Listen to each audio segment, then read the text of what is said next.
Միջուկային զենքի 87%-ը գտնվում է ԱՄՆ-ում և Ռուսաստանում։ Այդ զենքի չտարածման վերաբերյալ առաջին պայմանագիրը կնքվել է 1968 թվականին։ Ռուսաստանի իրավանախորդ Խորհրդային Միությունը և Ամերիկայի Միացյալ Նահանգներն այն վավերացրել են։ Վերջին և այս պահին միակ այդպիսի պայմանագիրը START 3-ը, որը ստորագրել են Վաշինգտոնն ու Մոսկվան, կնքվել է 2010 թվականին։ Միջուկային երկու գերտերությունները սրանով պայմանավորվել են չտարածել զանգվածային ոչնչացման այդ զինատեսակն այլ պետություններում։ Պայմանագիրը կավարտվի օրեր անց 2026-ի փետրվարին։ Թե ինչպիսի նոր զարգացումներ կան, ներկայացնում է ատոմային էներգետիկայի փորձագետ Արամ Արջանյանը։ Մոտավորապես 2-2.5 ամիս առաջ Ռուսաստանը պաշտոնապես առաջարկ արեց Միացյալ Նահանգներին վերանայել եւ երկարաձգել START 3-ի այդ վերջին մնացած միջուկային զենքին առնչվող պայմանագրի վավերության ժամկետը եւս որոշակի քանակությամբ տարիներով, սակայն մինչեւ այսօր Միացյալ Նահանգները պաշտոնապես որևիցե դիրքորոշում չեն հայտնել այս ուղղությամբ։ Փորձագետի ներկայացմամբ ԱՄՆ-ի լռությունը կարող է նշանակել երկու բան։ Առաջին, քիչ հավանական տարբերակը Վաշինգտոնը դեռ հստակ ուրվագծված տարբերակ չունի։ Ավելի իրատեսական է, որ ԱՄՆ-ն մշակում է նոր կառույց, որում մեծ կլինի նաև Գրենլանդիայի դերը։ Գրենլանդիան շատ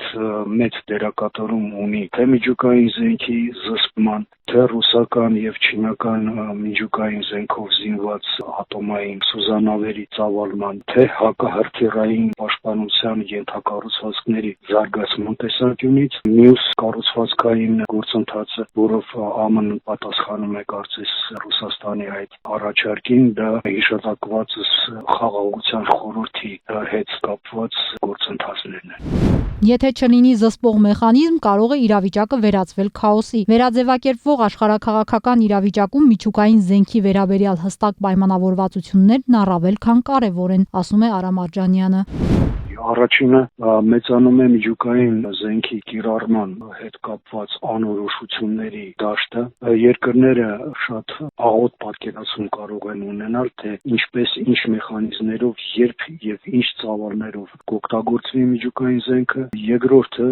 իջեցվում է միջուկային զենքի կիրառելիության շեմը։ Պայմանագրի բացակայությունը կարող է սաստկացնել միջուկային զենք ունենալու մրցավազքը, մեծացնել ատոմային զենք ունենալ ցանկացող երկրների թիվը եւ համաշխարհային անվտանգությունը դարձնել անորոշ, բացատրում է փորձագետը։ Բոլոր այն շեմային երկրները, որոնք ունակ են ունենալ միջուկային զենք,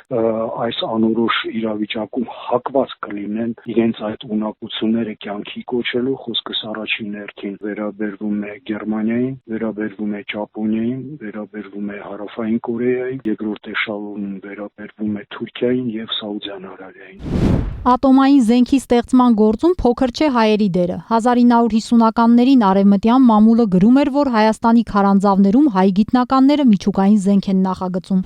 Բոլոր լրահոսները եւ խոսակցությունները մեծ դեզինֆորմացիոն ծրագրի մաս էին, որը իրականացնում էր Խորհրդային Միության ՊԱԿ կառույցը, քողարկելով իրական միջուկային զենքի հետ կապված ծրագրերը,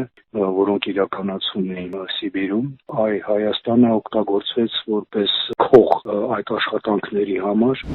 Այս տեղեկության մի մասը սակայն ճշմարիտ էր։ Մեր հայրենակիցներն իսկապես մեծ դեր ունեին միջուկային զենքի ստեղծման գործում, իսկ Եվրոպայում եւ ԱՄՆ-ում որպես զանգվածային ոչնչացման զենքի արտադրության վայր ընկալված կառույցը Արզնիի հեքն էր։ Հայ գիտական միտքը միշտ ունեցել է շատ էական դերակատարում միջուկային զենքի ստեղծման համար։ Բավական է նշել, որ դեռ 30-ականների վերջին ուրանային ծրագրի անհրաժեշտության հիմնադրման առաջին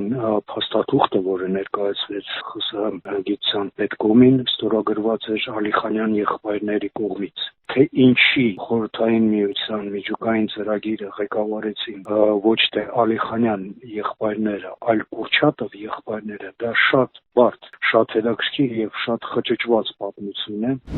Հայաստանը երբեք չի ձգտել եւ երբեք չի ձեռնարկել որևէ ծրագիր սեփական միջուկային զենք մշակելու կամ ունենալու վերաբերյալ։ Մեր պետությունը վավերացրել է միջուկային զենքի չտարածման պայմանագրերը, համաձայնագրերն ու լրացուցիչ առաջարկությունները։ Միջուկային զենքի վերաբերյալ պայմանագրերը պետք է լինեն հստակ, դրան տիրապետող երկրները պետք է հանդես բերեն խոհեմություն, ամփոփում է փորձագետը։